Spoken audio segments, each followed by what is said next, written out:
1 Timothy 1 verse 5.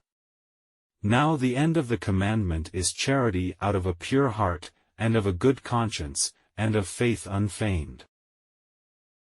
As mentioned earlier, the worst part is that in a novel, not only the protagonist's external behavior is described, but also their inner world is depicted in detail. Through this, I realize that as the reader, God can also see into my innermost being. Therefore, when dealing with others, I cannot have a hint of deceit, and my thoughts should be pure, simple-minded, and straightforward, just like Guojing. I genuinely think this way. Not only do I strive to force myself to feel this way, but I also choose to live this kind of life because of my faith, and as my understanding of God deepens, I become more steadfast in this belief. I deeply understand that my life is like a monument, every action is recorded. Therefore, the most helpful thing in my life was not Chanshu Kuei Secondary School.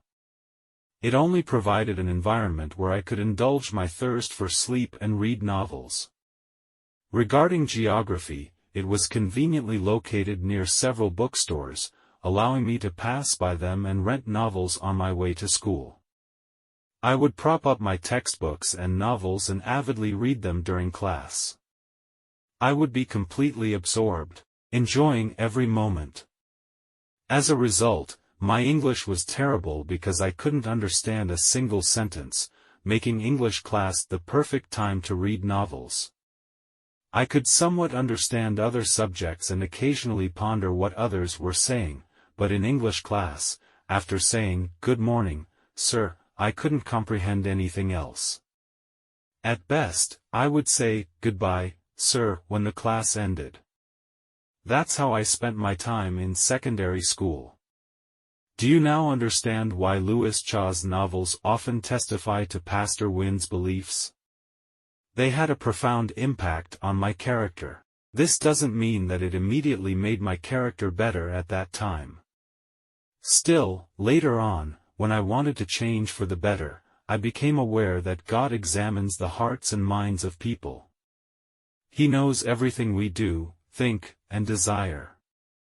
Isn't this similar to reading novels?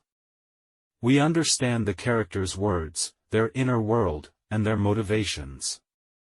We despise the villain not only because of their actions but also because of their thoughts, deceitful schemes, and malicious intentions.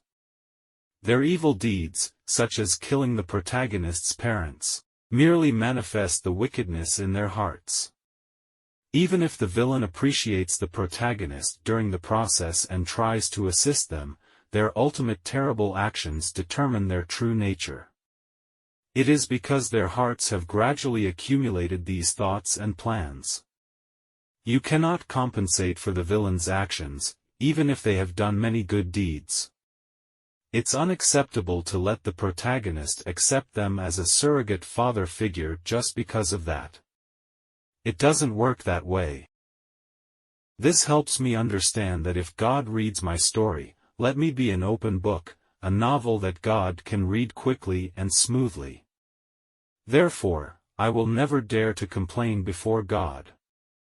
Apart from taking Elijah as an example, I also learn from the protagonists in Louis Cha's novels. They would not do such things, they would remain true to their character and be consistent in their actions. Therefore, Guojing deserves the female protagonist and deserves to marry Huang Rong. So, I take this as a principle and strive for such character. The more truth I learn, the more I realize that every truth is the same. When God opens the book of my life, He requires me to act on the surface and have a consistent and willing heart. God wants me to be obedient outwardly, and my inner self should be willing and joyful. Does the Bible have such confirmation? Yes, the Bible has always been described in this way. Therefore, I can see that God has been teaching the novel protagonists how to behave to become excellent main characters.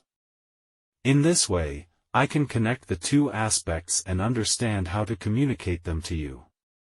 For example, You must never become like Saul after prosperity, and you must never repeat the sins of David after success. I understand how to teach you in this way. Now you understand that God desires to write an excellent novel. I also appreciate even more why we become God's jewels, crowns, His precious treasures to be displayed to the world. It is because God, indeed, has such a plan. He created humanity and gave us the breath of life and our lifetime. There was always such a plan. From this perspective, you will understand even more that God has carefully designed each person's life according to their unique circumstances rather than randomly arranging a group of people to live as they please. In fact, God has measured every aspect of our lives. He primarily measures our physical abilities, lifespan, and limitations, which leads us to encounter specific challenges. Of course, we can attain certain things through our efforts, but why do we strive to obtain them? Why do you achieve results after putting in the effort? It turns out that God also sets the related limitations. Indeed, God has put a lot of thought into this. I have always deeply understood this. However, I only realized the depth of it once I received the common messages. I never realized just how much thought and effort God has put into each one of us. While I may not know how much He has invested in each of you individually, I know at least that what He has done for me is truly extraordinary. It all started when I established Zion Church. From then until now, every Sunday sermon I share has revealed how truly mind-blowing the preparations that God has made for each message are. But all of this aligns perfectly with my understanding of novels and the realm in which readers engage with them. To sum it up, I have also shared in great detail that God is the ultimate author who crafted a storyline, leaving you to fill in all the internal and spoken dialogue. These conversations become the backbone of the story. Now, it's time for God to confirm everything. This is why God is confirming everything in my messages and everything surrounding me individually. 1 Timothy 1 verse 5. Now the end of the commandment is charity out of a pure heart, and of a good conscience, and of faith unfeigned. Shout it out, our God is mighty. Shout it out for all to hear. Shout it out to everybody. Sing and cheer. Live aloud as we're meant to be. Rejoicing in the presence of the Lord. I've got the Father's joy. Shout it out, our God is mighty. Shout it out for all to hear. Shout it out to everybody. Sing and cheer. Live aloud as we're meant to be, rejoicing in the presence of the Lord. I've got the Father's joy. I've got the Father's joy. I've got the Father's